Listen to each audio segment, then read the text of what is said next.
এই তিন ব্যক্তির দোয়া কবুল হওয়ার ব্যাপারে কোনো সন্দেহ নাই, তাদের দোয়া কবুল হয়ে যায়। এক্ষেত্রে মনে রাখবেন, মা বাবার বদদোয়াও কবুল হয়ে যায়, তাই বদদোয়া কামাই করা যাবে না। আল্লাহ হেফাজত করেন। ছেলে যারা আছেন বলেন, বাবার সাথে দিনের বেলা রাস্তায় যখন হাঁটবো বাবা সামনে হাঁটবেন, আমি পিছনে হাঁটবো। রাতে বাবার সাথে যখন হাঁটবো আমি সামনে হাঁটবো, বাবা পিছনে হাঁটবেন, যেন রাতের অন্ধকারে কোনো বিপদ আসলে আমি বিপদটা মোকাবেলা করি, আমার বাবা যেন নিরাপদ থাকেন। বুঝে আসছেনি? ওমর ইবনে যায়েদ রাহমাতুল্লাহি আলাইহি প্রশ্ন করা হলো, কাইফা বিররু ইবনিকা বিকা, আপনার ছেলে আপনার সাথে কেমন আচরণ করে আপনার কাছে জানতে চাই। ওমর ইবনে যায়েদ রাহমাতুল্লাহি আলাইহি জবাব দেন, মা মাশাইতু নাহারান ইল্লা ওয়া হুয়া খালফি, আমি যখন দিনের বেলা পথ চলি আমার ছেলেটা আমার পিছনে থাকে। ওয়ালা মাশাইতু লাইলান ইল্লা মাশা আমামি, আমি যখন রাতে পথ চলি আমার ছেলেটা আমার সামনে চলে, আমাকে সেফটি দেয়, আমাকে নিরাপত্তা দেয়। ওয়ালা রাকিয়া সাকফান ওয়া আনা তাহতা, আমি নিচে থাকলে আমার ছেলেটা কখনো বাসার ছাদে ওঠে না। আমি নিচে আছি, ছেলে বাসার ছাদে ওঠে না, কারণ বাবা নিচে, আমি ছাদে উঠি কিভাবে? এটা ভদ্রতা, এটা শিষ্টাচার, গুনাহ হবে না। আপনার আব্বা নিচে থাকলে আপনি ছাদে উঠবেন, এটা কেউ বলবে না যে হারাম কাজ করছেন। কিন্তু উনি বলতেছে আমি নিচে থাকলে ও কখনো ছাদে ওঠে না, যে আব্বা নিচে, কেমনে ছাদে উঠি? আবু হুরায়রা রাদিয়াল্লাহু তাআলা পৃথিবীর সমস্ত সন্তান যারা আছি আমরা, আমাদেরকে গুরুত্বপূর্ণ তিনটা কথা বলছেন। লা তুসাম্মিহি বিসমিহি, বাবার নাম ধরে কখনো ডাকবা না। ওয়ালা তামশি আমামা, বাবার সামনে কখনো চলবা না। ওয়ালা তাজলিস ক্বাবলা, বাবার সামনে কখনো বসবা না। আল্লাহ আমাদেরকে ভদ্রতাগুলা বজায় রাখার তৌফিক দান করেন। আসলে উদ্দেশ্য হলো আব্বা আম্মাকে যথাসম্ভব খুব ভদ্রভাবে তাদের সাথে চলাফেরা করা, কোনোভাবে যেন আমাদের দ্বারা কোনো বেয়াদবি না হয়ে যায়। আল্লাহ আমাদেরকে তাদের বদদোয়া থেকে হেফাজত করেন। গুরুত্বপূর্ণ কথা সেটা হলো, মা বাবা যদি আপনাকে নাফরমানির কথা বলে সেক্ষেত্রে কি করবেন? বলেন, ভদ্রতার সাথে তাদের এই কথা প্রত্যাখ্যান করতে হবে। মা বাবা নাফরমানির কথা বললে ভদ্রতার সাথে এটা কি করতে হবে? প্রত্যাখ্যান। সূরা লুকমানের 15 নম্বর আয়াতে আল্লাহ বলেন, ওয়া ইন জাহাদাকা আলা আন তুশরিকা বিমা লাইসা লাকা বিহি ইলমুন ফালা তুতি'হুমা ওয়া সাহিবহুমা ফিদ দুনিয়া মা'রুফা। তোমার মা বাবা যদি তোমাকে বাধ্য করে আমি আল্লাহর সাথে শিরিক করার জন্য, যে বিষয়ে তোমার কোনো জ্ঞান নাই, ফালা তুতি'হুমা, মা বাবার এই কথাটা মানবা না। তবে ওয়াসাহিবহুমা ফিদ দুনিয়া মা'রুফা, যতদিন দুনিয়াতে থাকবা তাদের সাথে সদ্ভাব বজায় রাখবা। মা বাবা আপনাকে ঘর থেকে বের করে দিছে কেন? শিরিক করেন না দেখে। এই তুই মাজারে গিয়ে সেজদা দিবি, তো আপনি বলবেন আব্বা আমি এটা পারবো না, যা ঘর থেকে বের হয়ে যায়। তো বের হয়ে গেলেন, ঢাকা চলে গেছেন। চলে যাওয়ার পর ফোন দিছেন আপনার আব্বা আম্মারে, ফোন ধরে না, রাগ কইরা আমগো কথা শোনে না, ফোন ধরিম না। আচ্ছা ঠিক আছে, তারপর কি করবেন? আপনি প্রতিবেশী যারা আছে তাদেরকে ফোন দিয়ে বলবেন আব্বা খাইছে কিনা, আম্মা খেয়েছে কিনা, ঘরে চাল ডাল আছে কিনা, তাদের অন্ন বস্ত্র বাসস্থান, তাদের স্বাস্থ্যের খোঁজ খবর আপনি রাখতে হবে। যদিও তারা আপনাকে খালি নাফরমানির কথা বলে, তো আপনি কিন্তু সন্তান হিসাবে তাদের দায়িত্ব পালন করতে হবে। রাগ করে কথা বলে না, খাবার পাঠাইতে হবে, তাদের সব খোঁজ খবর রাখতে হবে। অসুস্থ হয়ে গেছে, আপনি নিতে হবে হসপিটালে। তাহলে কি শিখলাম? নাফরমানির কথা বললে মানবো না, তবে তাদের সাথে সদ্ভাব বজায় রাখতে হবে।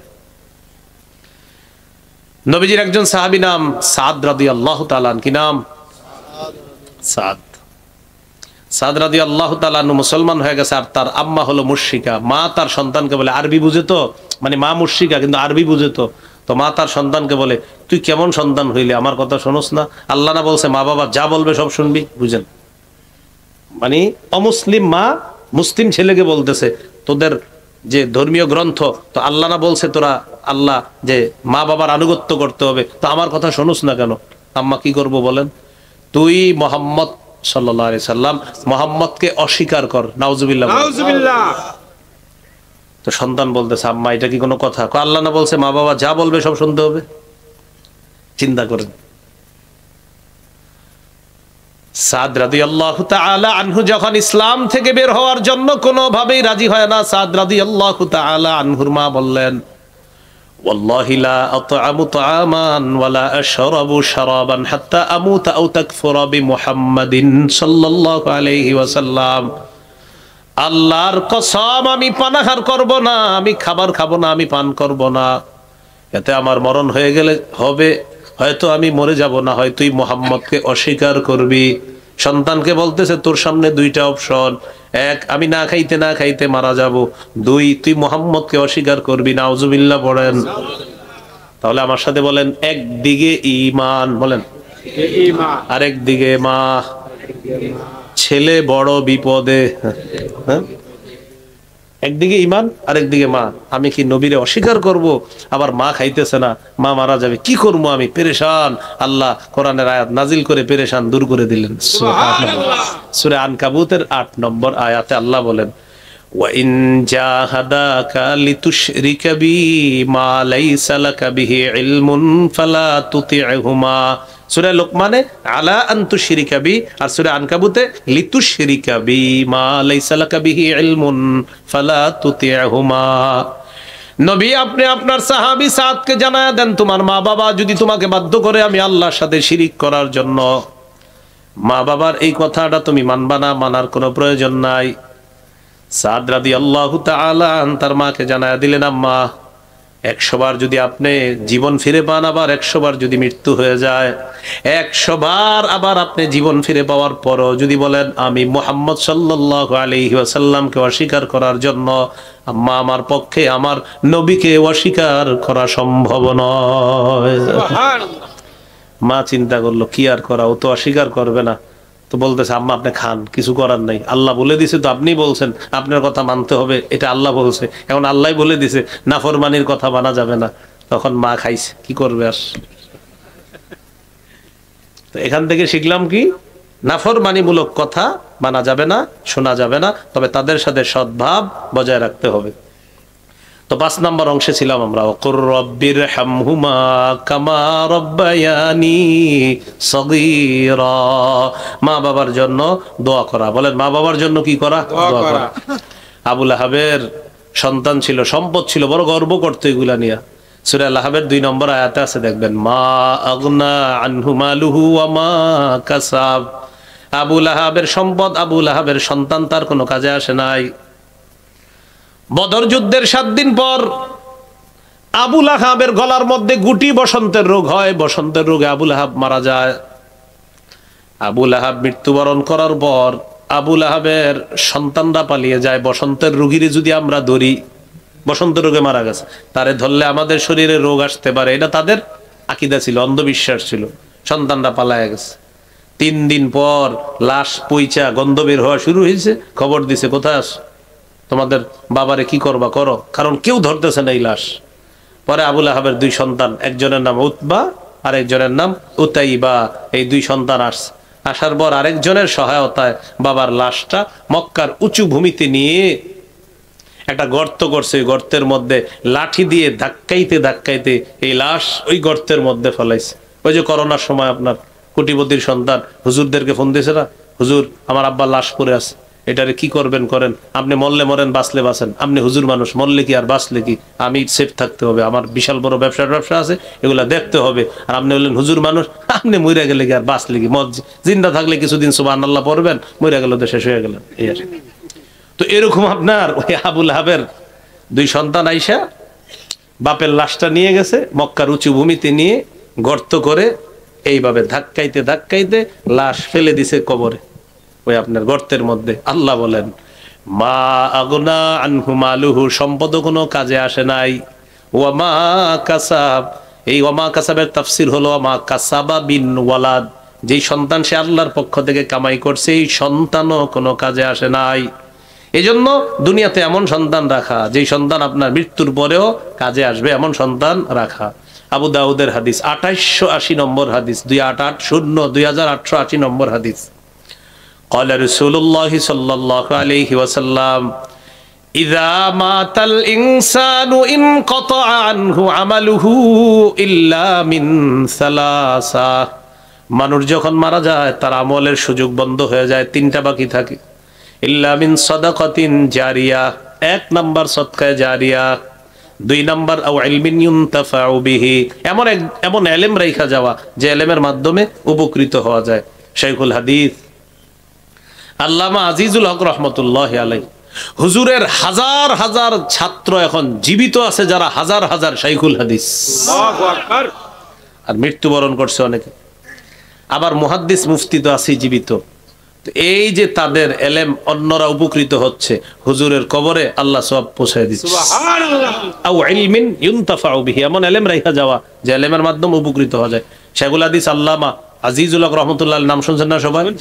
শাইখুল হাদিস মাওলানা মোহাম্মদ মামুনুল হক দামাত বারকাতুহুমের আব্বা, পিতা, সম্মানিত পিতা। এই শাইখুল হাদিস রহমতুল্লাহ আলাইহির হাজার হাজার ছাত্র শাইখুল হাদিস। চিন্তা করেন কি তৈরি করে গেছে দুনিয়াতে। আল্লাহু আকবার, 60 বছরের বেশি বুখারী পড়াইছে। আল্লাহু আকবার, কয় বছরের বেশি? এ হলো 2 নাম্বার। 3 নাম্বার আওয়ালাদিন সালিহিন ইয়াদউ লা, এমন একজন সন্তান রেখে যাওয়া যে সন্তান তার মা বাবার জন্য দোয়া করবে, রব্বির হামহুমা কামা রব্বায়ানি সগীরা, হে আমার রব, আমার মা বাবার প্রতি আপনি দয়া করেন, মায়া করেন, ইরহামহুমা, তাদের প্রতি রহম করেন।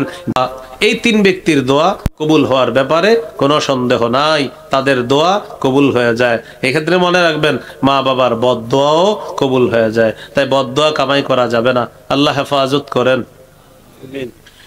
ছেলে যারা আছেন বলেন, বাবার সাথে দিনের বেলা রাস্তায় যখন হাঁটবো, বাবা সামনে হাঁটবেন, আমি পিছনে হাঁটবো। রাতে বাবার সাথে যখন হাঁটবো, আমি সামনে হাঁটবো, বাবা পিছনে হাঁটবেন, যেন রাতের অন্ধকারে কোনো বিপদ আসলে আমি বিপদটা মোকাবেলা করি, আমার বাবা যেন নিরাপদ থাকেন। বুঝে আসছেনি? ওমর ইবনে যায়েদ রাহমাতুল্লাহি আলাইহিকে প্রশ্ন করা হলো, কাইফা বিররু ইবনিকা বিকা, আপনার ছেলে আপনার সাথে কেমন আচরণ করে আপনার কাছে জানতে চাই। ওমর ইবনে যায়েদ রাহমাতুল্লাহি আলাইহি জবাব দেন, মা মাশাইতু নাহারান ইল্লা ওয়া হুয়া খালফি, আমি যখন দিনের বেলা পথ চলি আমার ছেলেটা আমার পিছনে থাকে। ওয়ালা মাশাইতু লাইলান ইল্লা মাশা আমামি, আমি যখন রাতে পথ চলি আমার ছেলেটা আমার সামনে চলে, আমাকে সেফটি দেয়, আমাকে নিরাপত্তা দেয়। সুবহানাল্লাহ। ওয়ালা রাকিয়া সাকফান ওয়া আনা তাহতা, আমি নিচে থাকলে আমার ছেলেটা কখনো বাসার ছাদে ওঠে না। আমি নিচে আছি, ছেলে বাসার ছাদে ওঠে না, কারণ বাবা নিচে, আমি ছাদে উঠি কিভাবে? এটা ভদ্রতা, এটা শিষ্টাচার, গুনাহ হবে না। আপনার আব্বা নিচে থাকলে আপনি ছাদে উঠবেন, এটা কেউ বলবে না যে হারাম কাজ করছেন। কিন্তু উনি বলতেছে আমি নিচে থাকলে ও কখনো ছাদে ওঠে না, যে আব্বা নিচে, কেমনে ছাদে উঠি? আবু হুরায়রা রাদিয়াল্লাহু তাআলা পৃথিবীর সমস্ত সন্তান যারা আছি আমরা, আমাদেরকে গুরুত্বপূর্ণ 3টা কথা বলছেন। লা তুসাম্মিহি বিসমিহি, বাবার নাম ধরে কখনো ডাকবা না। ওয়ালা তামশি আমামা, বাবার সামনে কখনো চলবা না। ওয়ালা তাজলিস ক্বাবলা, বাবার সামনে কখনো বসবা না। আল্লাহ আমাদেরকে ভদ্রতাগুলা বজায় রাখার তৌফিক দান করেন। আসলে উদ্দেশ্য হলো আব্বা আম্মাকে যথাসম্ভব খুব ভদ্রভাবে তাদের সাথে চলাফেরা করা, কোনোভাবে যেন আমাদের দ্বারা কোনো বেয়াদবি না হয়ে যায়। আল্লাহ আমাদেরকে তাদের বদদোয়া থেকে হেফাজত করেন। গুরুত্বপূর্ণ কথা সেটা হলো, মা বাবা যদি আপনাকে নাফরমানির কথা বলে সেক্ষেত্রে কি করবেন? বলেন, ভদ্রতার সাথে তাদের এই কথা প্রত্যাখ্যান করতে হবে। মা বাবা নাফরমানির কথা বললে ভদ্রতার সাথে এটা কি করতে হবে? প্রত্যাখ্যান। সূরা লুকমানের 15 নম্বর আয়াতে আল্লাহ বলেন, ওয়া ইন জাহাদাকা আলা আন তুশরিকা বিমা লাইসা লাকা বিহি ইলমুন ফালা তুতি'হুমা ওয়া সাহিবহুমা ফিদ দুনিয়া মা'রুফা। তোমার মা বাবা যদি তোমাকে বাধ্য করে আমি আল্লাহর সাথে শিরিক করার জন্য, যে বিষয়ে তোমার কোনো জ্ঞান নাই, ফালা তুতি'হুমা, মা বাবার এই কথাটা মানবা না। তবে ওয়াসাহিবহুমা ফিদ দুনিয়া মা'রুফা, যতদিন দুনিয়াতে থাকবা তাদের সাথে সদ্ভাব বজায় রাখবা। মা বাবা আপনাকে ঘর থেকে বের করে দিছে কেন? শিরিক করেন না দেখে। এই তুই মাজারে গিয়ে সেজদা দিবি, তো আপনি বলবেন আব্বা আমি এটা পারবো না, যা ঘর থেকে বের হয়ে যায়। তো বের হয়ে গেলেন, ঢাকা চলে গেছেন। চলে যাওয়ার পর ফোন দিছেন আপনার আব্বা আম্মারে, ফোন ধরে না, রাগ কইরা আমগো কথা শোনে না, ফোন ধরিম না। আচ্ছা ঠিক আছে। তারপর কি করবেন আপনি? প্রতিবেশী যারা আছে তাদেরকে ফোন দিয়ে বলবেন আব্বা খাইছে কিনা, আম্মা খেয়েছে কিনা, ঘরে চাল ডাল আছে কিনা, তাদের অন্ন বস্ত্র বাসস্থান, তাদের স্বাস্থ্যের খোঁজ খবর আপনি রাখতে হবে। যদিও তারা আপনাকে খালি নাফরমানির কথা বলে, তো আপনি কিন্তু সন্তান হিসাবে তাদের দায় দায়িত্ব পালন করতে হবে। রাগ করে কথা বলে না, খাবার পাঠাইতে হবে, তাদের সব খোঁজ খবর রাখতে হবে। অসুস্থ হয়ে গেছে, আপনি নিতে হবে হসপিটালে। তাহলে কি শিখলাম? নাফরমানির কথা বললে মানবো না, তবে তাদের সাথে সদ্ভাব বজায় রাখতে হবে। নবীজির একজন সাহাবী নাম সাদ রাদিয়াল্লাহু তাআলা, কি নাম? সাদ রাদিয়াল্লাহু তাআলা মুসলমান হয়ে গেছে, আর তার আম্মা হলো মুশরিকা। মা তার সন্তানকে বলে, আরবি বুঝে তো, মানে মা মুশরিকা কিন্তু আরবি বুঝে তো, তো মা তার সন্তানকে বলে তুই কেমন সন্তান হইলে, আমার কথা শোনস না? আল্লাহ না বলছে মা বাবা যা বলবে সব শুনবি? বুঝেন, মানে অমুসলিম মা মুসলিম ছেলেকে বলতেছে তোদের যে ধর্মীয় গ্রন্থ, তো আল্লাহ না বলছে তোরা আল্লাহ যে মা বাবার আনুগত্য করতে হবে, তো আমার কথা শোনস না কেন? আম্মা কি করব বলেন? তুই মোহাম্মদ সাল্লাল্লাহু আলাইহি সাল্লাম, মোহাম্মদকে অস্বীকার কর। নাউজুবিল্লাহ, নাউজুবিল্লাহ। তো সন্তান বলতেছে আম্মা এটা কি কোনো কথা? আল্লাহ না বলছে মা বাবা যা বলবে সব শুনতে হবে? চিন্তা করেন। সাদ রাদিয়াল্লাহু তাআলা আনহু যখন ইসলাম থেকে বের হওয়ার জন্য কোনোভাবেই রাজি হয় না, সাদ রাদিয়াল্লাহু তাআলা আনহুর মা বললেন ওয়াল্লাহি লা আত'আমু তা'আমান ওয়া লা আশরাবু শারাবান হাত্তা আমুতা আও তাকফুরা বিমুহাম্মাদিন সাল্লাল্লাহু আলাইহি ওয়াসাল্লাম। আল্লাহর কসম আমি পানাহার করব না, আমি খাবার খাবো না, আমি পান করব না, এতে আমার মরণ হয়ে গেলে হবে, হয়তো আমি মরে যাব, না হয় তুই মুহাম্মদকে অস্বীকার করবি। সন্তানকে বলতেছে তোর সামনে দুইটা অপশন, এক আমি না খাইতে না খাইতে মারা যাব, দুই তুই মুহাম্মদকে অস্বীকার করবি। নাউজুবিল্লাহ পড়েন। তাহলে আমার সাথে বলেন, একদিকে ঈমান বলেন, আরেক দিকে মা। ছেলে বড় বিপদে, হ্যাঁ, একদিকে ঈমান আরেকদিকে মা। আমি কি নবীরে অস্বীকার করব? আবার মা খাইতেছে না, মা মারা যাবে, কি করবো আমি? পেরেশান। আল্লাহ কোরআনের আয়াত নাজিল করে পেরেশান দূর করে দিলেন। সুবহানাল্লাহ। সূরা আনকাবুতের ৮ নম্বর আয়াতে আল্লাহ বলেন ওয়া ইন জাহাদাকা লিতুশরিকা বি মা লাইসা লাকা বিহি ইলমুন ফালা তুতি'হুমা। সূরা লোকমানে আলা আন তুশরিকা বি, আর সূরা আনকাবুতে লিতুশরিকা বি মা লাইসা লাকা বিহি ইলমুন ফালা তুতি'হুমা। নবী আপনি আপনার সাহাবী সাদকে জানায়া দেন, তোমার মা বাবা যদি তোমাকে বাধ্য করে আমি আল্লাহর সাথে শিরিক করার জন্য, মা বাবার এই কথাটা তুমি মানবা না, মানার কোনো প্রয়োজন নাই।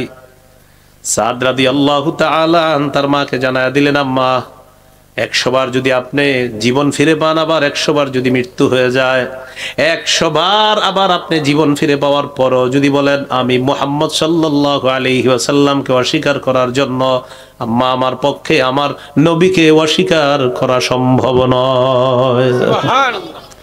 মা চিন্তা করলো কি আর করা, ও তো অস্বীকার করবে না। তো বলতেছে আম্মা আপনি খান, কিছু করার নাই, আল্লাহ বলে দিছে, তো আপনি বলছেন আপনার কথা মানতে হবে, এটা আল্লাহ বলছে, এখন আল্লাহ বলে দিছে নাফরমানির কথা মানা যাবে না। তখন মা খাইছে, কি করবে আর?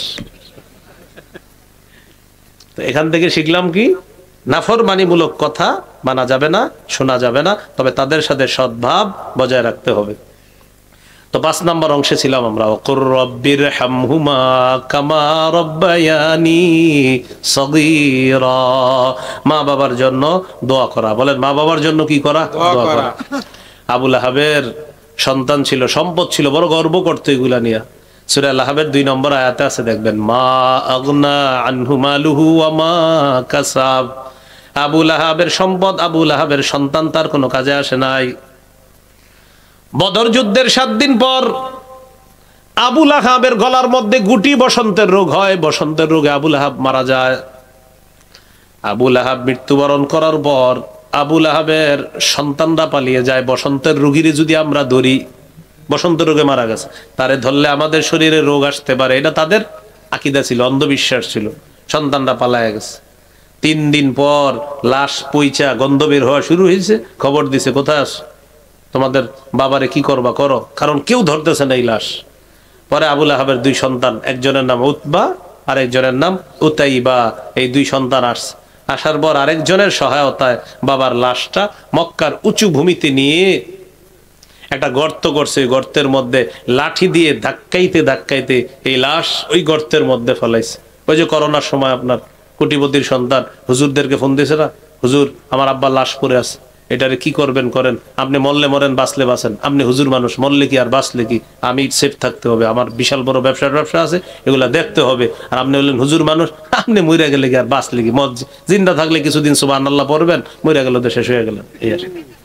তো এরকম আপনার ওই আবু লাহাবের 2 সন্তান আইসা বাপের লাশটা নিয়ে গেছে, মক্কার উঁচু ভূমিতে নিয়ে গর্ত করে এইভাবে ধাক্কাইতে ধাক্কাইতে লাশ ফেলে দিছে কবরে, ওই আপনার গর্তের মধ্যে। আল্লাহ বলেন মা আগনা আনহু মালুহু, সম্পদ কোনো কাজে আসে নাই। ওয়া মা কাসাব, এই ওয়া মা কাসাবের তাফসীর হলো মা কাসাবা বিন ওয়ালাদ, যেই সন্তান সে আল্লাহর পক্ষ থেকে কামাই করছে এই সন্তানও কোনো কাজে আসে নাই। এজন্য দুনিয়াতে এমন সন্তান রাখা, যেই সন্তান আপনার মৃত্যুর পরেও কাজে আসবে, এমন সন্তান রাখা। আবু দাউদের হাদিস 2880 নম্বর হাদিস, 2880 নম্বর হাদিস। قال رسول الله صلى الله عليه وسلم إذا مات الإنسان انقطع عنه عمله إلا من ثلاثة, মানুষ যখন মারা যায় তার আমলের সুযোগ বন্ধ হয়ে যায়, 3টা বাকি থাকে। ইল্লা মিন সাদাকাতিন জারিয়া, 1 নাম্বার সদকায়ে জারিয়া, 2 নাম্বার আও ইলমিন ইউনতাফাউ বিহি, এমন ইলম রাখা যাওয়া যে ইলমের মাধ্যমে উপকৃত হওয়া যায়। শাইখুল হাদিস আল্লামা আজিজুল হক রহমতুল্লাহ আলাইহি, হুজুরের হাজার হাজার ছাত্র এখন জীবিত আছে, যারা হাজার হাজার শাইখুল হাদিস, আল্লাহু আকবার, আর মৃত্যুবরণ করছে অনেকে। আবার মুহাদ্দিস মুফতি তো আছে জীবিত। এই যে তাদের এলেম অন্যরা উপকৃত হচ্ছে, হুজুরের কবরে আল্লাহ সওয়াব পৌঁছায় দিচ্ছে, সুবহানাল্লাহ। আও ইলমিন ইউনতাফাউ বিহি, এমন ইলম রাখা যাওয়া যে ইলমের মাধ্যমে উপকৃত হওয়া যায়। শাইখুল হাদিস আল্লামা আজিজুল হক রহমতুল্লাহ নাম শুনছেন না সবাই? শাইখুল হাদিস মাওলানা মুহাম্মদ মামুনুল হক দামাত বরকাতুহুমের আব্বা, পিতা, সম্মানিত পিতা। এই শাইখুল হাদিস রহমতুল্লাহ আলাইহির হাজার হাজার ছাত্র শাইখুল হাদিস। চিন্তা করেন কি তৈরি করে গেছে দুনিয়াতে। আল্লাহু আকবার, 60 বছরের বেশি বুখারী পড়াইছে। আল্লাহু আকবার, কয় বছরের বেশি? এ হলো 2 নাম্বার। 3 নাম্বার ওয়ালাদিন সালিহিন ইয়াদউলা, এমন একজন সন্তান রেখে যাওয়া যে সন্তান তার মা বাবার জন্য দোয়া করবে, রব্বির হামহুমা কামা রব্বায়ানি সগীরা, হে আমার রব, আমার মা বাবার প্রতি আপনি দয়া করেন, মায়া করেন, ইরহামহুমা, তাদের প্রতি রহম করেন, যেভাবে তারা শৈশবে আমার প্রতি মায়া করেছে, আমাকে অতি যত্ন করে লালন পালন করেছে। তো মা বাবার জন্য দোয়া করবো তো ইনশাআল্লাহ। যাদের মা বাবা মৃত আছে তাদের জন্য বেশি বেশি দোয়া করবেন। আপনার মৃত মা বাবার জন্য যতবার দোয়া করবেন তাদের মর্যাদা ততবার বাড়বে, যত দোয়া তত বাড়ে, যত দোয়া তত মর্যাদা বাড়ে। কারণ আপনি সিদ্ধান্ত নেন আপনি কয়বার দোয়া করবেন, যতবার করবেন ততবার মর্যাদা। মুসনাদে আহমদ 10618 নম্বর হাদিস, قال رسول الله صلى الله عليه وسلم إن الله لا يرفع الدرجة في الجنة إن الله لا يرفع الدرجة للعبد الصالح في الجنة, আল্লাহ তাআলা নেককার বান্দার মর্যাদা জান্নাতে বাড়ায়। সুবহানাল্লাহ। নেককার বান্দা আল্লাহ তাআলাকে বলে, আল্লাহ আমার মর্যাদা কেন বাড়ানো হলো? আল্লাহ বলেন বি ইস্তিগফারি ওয়ালাদিকা লাক, তোমার সন্তান তোমার জন্য ইস্তিগফার পড়ার কারণে যতবার পড়েছে ততবার তোমার মর্যাদা বাড়ায়া দিলাম। মৃত মা বাবার পক্ষ থেকে সদকা করবেন, 10 টাকা সামর্থ্য আছে, 5 টাকা নিজের পক্ষ থেকে সদকা করবেন, আর 5 টাকা মৃত মা বাবার পক্ষ থেকে সদকা, এই নিয়তে করবেন, আল্লাহ কবুল করবে। আমিন। সহিহ বুখারী 1388 নম্বর হাদিস, এক সাহাবী নবীজির কাছে এসে বললেন, ইন্না উম্মি উকতুতিলাত নাফসুহা ইয়া রাসূলুল্লাহ, ইয়া রাসূলুল্লাহ, আমার আম্মা হঠাৎ মারা গেছে। আযুন্নুহা লাউ তাকাল্লামাত লা তাসাদ্দাকাত, আমার বিশ্বাস আমার আম্মা কথা বলতে পারলে তিনি দান সদকা করতে বলতেন। হুজুর, হাল্লাহা আজরুন ইন তাসাদ্দাকতু আনহা, আচ্ছা আমি যদি আমার মায়ের পক্ষ থেকে সদকা করি প্রতিদান পাবে কিনা? নবীজি বললেন, অবশ্যই, তোমার মৃত মায়ের পক্ষ থেকে সদকা করলে প্রতিদান সে পাবে। সুবহানাল্লাহ। এবার বলেন, মা বাবাকে গালি খাওয়াবো না, কি খাওয়াবো না? সহিহ বুখারী 5973 নম্বর হাদিস। রাসূলুল্লাহ সাল্লাল্লাহু আলাইহি সাল্লাম বলেন, কিছু মানুষ তার মা বাবারে অভিশাপ দেয়। সাহাবীরা বললেন, হুজুর এটা কিভাবে? নবী বললেন, ইয়াসুব্বুর রাজুল আবার রাজুল ফায়াসুব্বু আবাহু ওয়া উম্মাহু, তাকার এই দিকে, মানুষ আরেকজনের বাবারে গালি দেয়, ফলে সে তার মা বাবারে গালি দেয়। একজনে আরেকজনের বাবারে গালি দেয়, ফলে সে পাল্টা তার মা বাবাকে গালি দেয়। নবী বলেন, তুমি কেন আরেকজনকে গালি দিলা? তাই তো সে তোমার মা বাবাকে গালি দিছে, তুমি গালি খাওয়াইছো। তাহলে মা বাবাকে গালি খাওয়ানো যাবে না। বুঝে আসছিনি সবার? এবার বলেন, নাফরমান মা বাবার জন্য হেদায়েতের দোয়া করা। কিসের দোয়া করা? হেদায়েত। সহিহ মুসলিমের বর্ণনা 2491 নম্বর হাদিস। عن أبي هريرة رضي الله تعالى عنه قال كنت أدعو أمي إلى الإسلام وهي مشركة। আবু হুরায়রা রাদিয়াল্লাহু তাআলা আনহু বলেন, আমি আমার আম্মাকে ইসলামের দাওয়াত দিতাম, আমার আম্মা হলেন মুশরিকা। ফাতাবা আলাইয়া, আমার আম্মা দাওয়াত বারবার প্রত্যাখ্যান করে। ফাদাউতুহা ইয়াওমান, একদিন আম্মাকে আমি দাওয়াত দিলাম। ফাসমাআতনি ফি রাসূলিল্লাহি সাল্লাল্লাহু আলাইহি ওয়াসাল্লাম মা আকরাহু, আমার নবীর শানে এমন কথা বলছে যেটা আমার পছন্দ হয় নাই। নবীজির শানে উল্টাপাল্টা বলছে আমার আম্মা।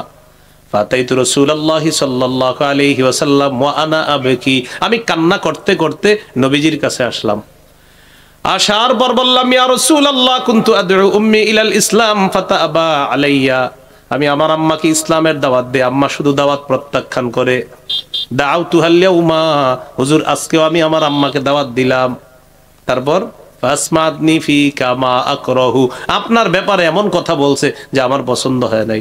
উদউল্লাহ আইয়াহদিয়া উম্মা আবি হুরায়রা, হুজুর একটু দোয়া করেন আল্লাহ যেন আবু হুরায়রার মাকে হেদায়েত দিয়ে দেন। নবীজি সাথে সাথে বললেন, আল্লাহুম্মা হদি উম্মা আবি হুরায়রা, আল্লাহ আপনি আবু হুরায়রার মাকে হেদায়েত দিয়ে দেন।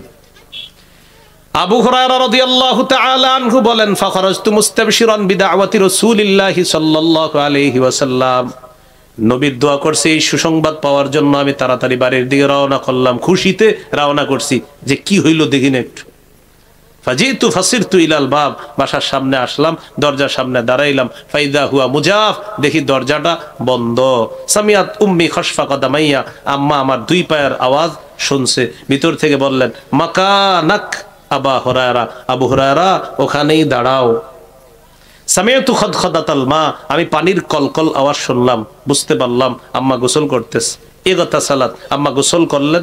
লাবিসাদ দিরআহা, কাপড় পরিধান করলেন, চাদর পরিধান করলেন। ওয়াজিলাত আন খিমারিহা, মাথার চুলগুলা মুছতে মুছতে আসছে। ফাতাহাতিল বাব, দরজা খুলছে। খোলার পর বললেন, আশহাদু আল্লাহ ইলাহা ইল্লাল্লাহ ওয়া আশহাদু আন্না মুহাম্মাদান আবদুহু ওয়া রাসূলুহু, আমি সাক্ষ্য দিচ্ছি আল্লাহ ছাড়া কোনো ইলাহ নাই, আরো সাক্ষ্য দিচ্ছি মুহাম্মদ সাল্লাল্লাহু আলাইহি ওয়াসাল্লাম আল্লাহর বান্দা এবং রাসূল। এই মুহূর্তে আমি আত্মসমর্পণকারী মুসলমান হয়ে গেলাম। সুবহানাল্লাহ। আবু হুরায়রা আবার দৌড় দিলেন নবীর কাছে। আবু হুরায়রা বলেন, আতাইতু রাসূলুল্লাহি সাল্লাল্লাহু আলাইহি ওয়াসাল্লাম ওয়া আনা আবকি মিনাল ফারহি, খুশিতে আল্লাহর রাসূলের কাছে রওনা করলাম কাঁদতে কাঁদতে। এটা খুশির কান্না। নবীজির কাছে গিয়ে বললাম, আবশির ক্বাদ ইস্তাজাবাল্লাহু দাওয়াতাক ওয়া হাদা উম্মা আবি হুরায়রা, হুজুর সুসংবাদ গ্রহণ করেন, আপনার দোয়া আল্লাহ কবুল করেছেন, আবু হুরায়রার মাকে হেদায়েত দিয়ে দিয়েছেন। সুবহানাল্লাহ। হুজুর আরেকটা দোয়া করেন। কি দোয়া? উদউল্লাহ আইয়ুহাব্বিবানি আনা ওয়া উম্মি ইলা ইবাদিহিল মুমিনিন ওয়া ইউহাব্বিবাহুম ইলাইনা, আমাকে আর আমার আম্মাকে আল্লাহ যেন তার মুমিন বান্দাদের কাছে প্রিয় বানায়া দেয়, আর সমস্ত মুমিনদেরকে যেন আমার আর আমার আম্মার কাছে প্রিয় বানায়া দেয়। সুবহানাল্লাহ। নবীজি বললেন, আল্লাহুম্মা হাব্বিব উবাইদাকা হাদা ওয়া উম্মাহু ইলা ইবাদিকাল মুমিনিনা ওয়া হাব্বিবহুম ইলাইহিম, আল্লাহ আপনি আপনার এই ছোট বান্দা আর তার মাকে আপনার মুমিন বান্দাদের কাছে প্রিয় বানায়া দেন, আর মুমিন বান্দাদেরকে তাদের কাছে প্রিয় বানায়া দেন। আবু হুরায়রা রাদিয়াল্লাহু তাআলা আনহু বলেন, এরপর থেকে যত মুমিন দুনিয়াতে জন্মগ্রহণ করেছে আর আমার কথা শুনেছে বা আমাকে দেখেছে, সবাই আমাকে ভালোবেসেছে। সুবহানাল্লাহ। ওই যে দোয়া করছে, কি শিখলাম? নাফরমান পিতা মাতার জন্য দোয়া করা, হেদায়েতের দোয়া। কিসের দোয়া করা? হেদায়েতের দোয়া। আল্লাহ কবুল করেন। এই হলো 24 নম্বর আয়াত। সর্বশেষ 25 নম্বর আয়াতে আল্লাহ বলেন, রব্বুকুম আ'লামু বিমা ফি নুফুসিকুম, তোমাদের মনে কি আছে তোমাদের রব এই ব্যাপারে অধিক অবগত। মনটা তো অনেক ভালো তোমাদের, এটা তো আল্লাহ জানেন। এরপরেও যদি দুই একটা উল্টা পাল্টা অনিচ্ছায় কোনো শব্দ মুখ দিয়ে বের হয়েও যায়, আল্লাহর কাছে বেশি বেশি তওবা করবা। ইন তাকুনু সালিহিনা, যদি তোমরা সৎ হও, ফাইন্নাহু কানা লিল আওয়াবিনা গফুরা, অধিক তওবাকারীদের জন্য আল্লাহ ক্ষমাশীল। এজন্য আল্লাহর কাছে আমরা বেশি বেশি তওবা ইস্তেগফার পাঠ করব, মা বাবার জন্য দোয়া করব। মৌলিকভাবে দুটি বিষয় শিখলাম, একটা আল্লাহর হক আর একটা বান্দার হক। আল্লাহর হক পরিপূর্ণ আদায় করতে হবে। বান্দার হকের মধ্যে শ্রেষ্ঠ বান্দার হক হলো মা বাবার হক। মূলত দুটি চূড়ান্ত ফয়সালা, একটি চূড়ান্ত ফয়সালা আল্লাহ ছাড়া কারো ইবাদত না করা, আরেকটি চূড়ান্ত ফয়সালা মা বাবার আনুগত্য করা। আল্লাহ আমাদের সকলকে যে কথাগুলো শুনলাম বললাম আমল করার তৌফিক দান করেন। সন্তানের 64টা অধিকার সম্বলিত আমার যে মিম্বরে আমানত সংকলনটা আছে, এটা সংগ্রহ করে নেবেন ইনশাআল্লাহ। ওই আলোকে সন্তানদেরকে বড় করবেন। আশা করা যায় মা বাবার অনুগত সন্তান হবে বলে আমরা আশা রাখছি। মিম্বরে আমানত 8 খণ্ডে, প্রথম খণ্ডে সন্তানের 64টি অধিকার, দ্বিতীয় খণ্ডে শিরিক বেদাত কুফর তাওহীদ, তৃতীয় খণ্ডে হালাল হারাম, চতুর্থ খণ্ডে স্বামী স্ত্রীর অধিকার, পঞ্চম খণ্ড লা ইলাহা ইল্লাল্লাহর ব্যাখ্যা, ষষ্ঠ খণ্ড নামাজ, 7 এবং 8 নম্বর খণ্ড পাক নাপাকি এবং নামাজের মাসাইল, পাক নাপাক এবং নামাজের মাসালা। বিভিন্ন জিনিস পাক করার কি উপায়, আইডেন্টি কার্ড নাপাক হয়ে গেলে কিভাবে পাক করবেন, পাসপোর্ট সাইজের ছবি নাপাক হয়ে গেছে, এটা পাক করবেন কিভাবে, পাক করতে গেলে ঝামেলা আছে, তো এই ঝামেলা থেকে বাঁচবেন কিভাবে, এই লম্বা আলোচনা আছে। যাদের প্রয়োজন হয় গাড়ির কাঁচ না ভেঙে গাড়ি থেকে সংগ্রহ করবেন, গাড়ির কাজ না ভেঙে গাড়ি থেকে সংগ্রহ করবেন। আল্লাহ আমাদের সকলকে কবুল করেন। যে কথাগুলো শুনলাম বললাম আমল করার তৌফিক দান করবেন।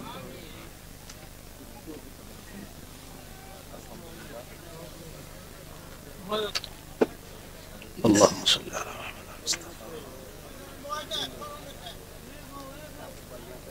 হ্যালো, আলহামদুলিল্লাহ। দোয়া হবে, দোয়া না করে আমরা কেউ যাবো না। এতক্ষণ বয়ান শুনছে।